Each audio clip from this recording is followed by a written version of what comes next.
Ciao! Aujourd'hui, je me lance dans un projet un peu fou. Je vais faire des vidéos afin de vous expliquer ce que je fabrique en Italie. Oui, parce qu'on pourrait se demander, mais quelle idée d'aller en Italie en 2020 alors que t'as le coronavirus qui arrive? Ouais, je me pose la même question. Bon, comme vous le savez très probablement, je fais un stage de fin d'études de 5 mois, jusqu'en juin, normalement. Ouais. Donc comme vous, je suis actuellement en confinement. Restez chez vous! Et qui dit confinement pendant un stage dit télétravail, mais dit aussi ennui. Et pour moi, l'ennui, ça veut dire avoir des idées un peu bizarres. Et donc, l'idée en question, c'était « Hey, pourquoi je ferais pas des vidéos ?» Donc, télétravail pendant le stage plus ennui égale des vidéos sur mon stage. Alors, vous l'aurez compris, je vais vous parler dans ces vidéos de mon stage et de mes recherches. Petit récapitulatif. Je suis en dernière année de master de physique-chimie et je fais un stage sur la chimie pour l'héritage culturel à Ravenne en Italie. Ravenne, c'est une petite ville au nord-est de l'Italie. Vous allez alors me demander, mais qu'est-ce que ça a à voir la science avec l'art?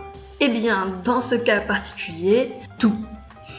Je m'explique. Certaines œuvres d'art peuvent être très vieilles et donc elles ont besoin d'être conservées en bon état et des fois elles ont besoin d'être restaurées, d'être réparées on va dire.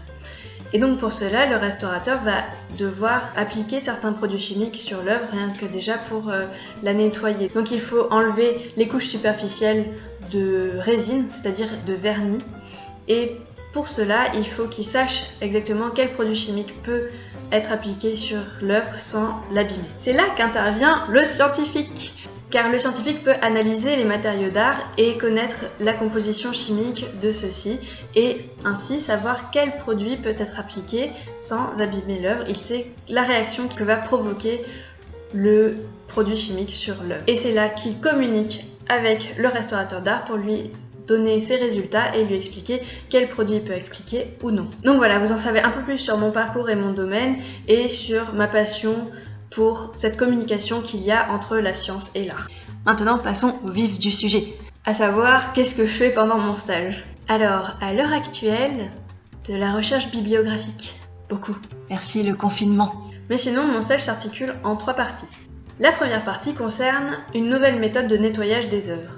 Donc comme j'ai dit précédemment, les œuvres ont besoin d'être nettoyées, donc on a besoin d'enlever la couche de vernis superficielle. Et pour cela, la nouvelle méthode à la mode, c'est les gels verts. Alors non, je ne parle pas du slime, ce gel gluant et dégoûtant, ni de la morve qui te pend au nez.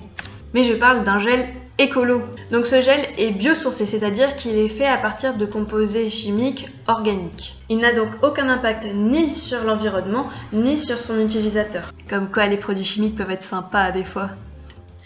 Seconde partie, l'enregistrement et l'analyse de données sur des pigments. Donc pour cette partie, j'ai 3 pigments, le vert de gris, l'indigo et le gypse. Le vert de gris c'est mon préféré parce que c'est une couleur super jolie et dans le pot en fait ça brillait, ça faisait comme des paillettes, c'était trop beau.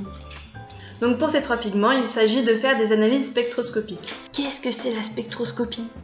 La spectroscopie c'est une méthode d'analyse très courante dans l'analyse de matériaux d'art. Et on utilise surtout la spectroscopie infrarouge.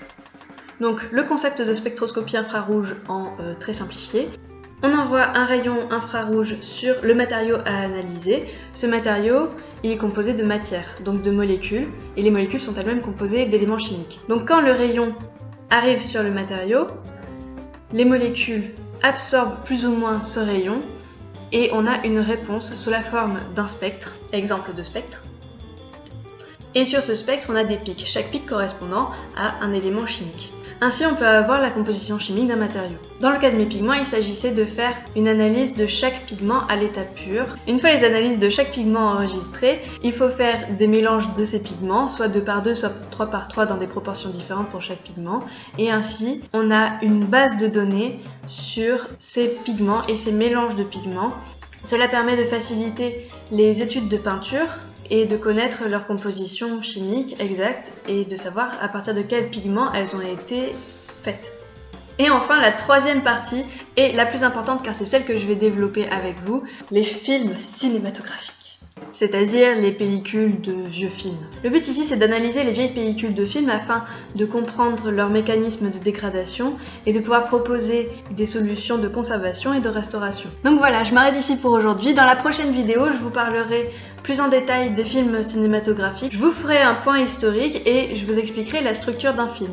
Malheureusement, pour l'instant, je ne peux pas vous développer les premiers points de mon stage parce que j'ai dû m'arrêter là dans mes recherches à cause du confinement. Donc, j'espère que je pourrai les reprendre après le confinement et si c'est le cas, je vous ferai un point en vidéo. Et donc vous vous demanderez certainement pourquoi je peux vous développer le point des films cinématographiques. En fait, c'est parce que j'ai beaucoup de documentation sur ce sujet. Donc j'ai matière à discuter là-dessus. Voilà, c'est la fin de cette vidéo. J'espère que ça vous aura plu. Merci d'avoir regardé et je vous dis à bientôt pour la suite. En attendant, prenez bien soin de vous et restez chez vous. Ciao!